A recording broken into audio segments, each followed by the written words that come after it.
Hello students, in today's experiment we are going to learn the preparation of temporary mounds of fungi, and we are going to use Saccharomyces cerevisiae, the baker's or the brewer's yeast as is commonly known as a prototype of this group of organisms.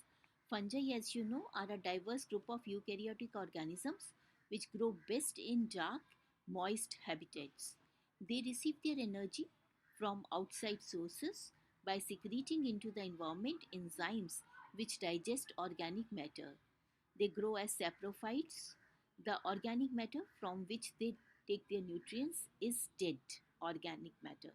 Thus, these organisms play a very important role in decomposition and recycling of minerals. They are economically important in food, beverage industries, and in antibiotic production. And many fungi, they grow as pathogens causing diseases of plants and animals.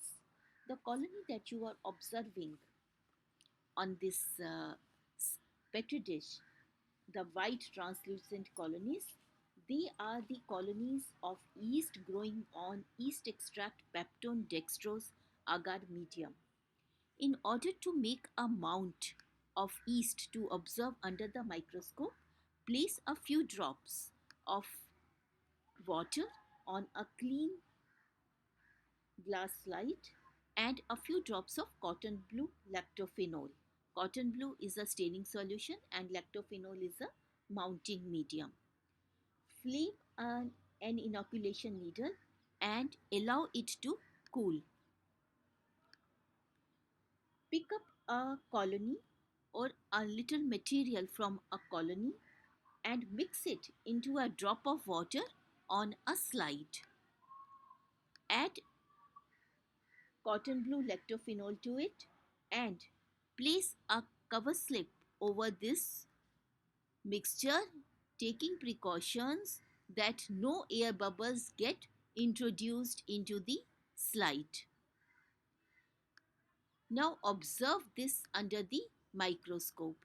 When you do that, you will observe yeast under different power objectives.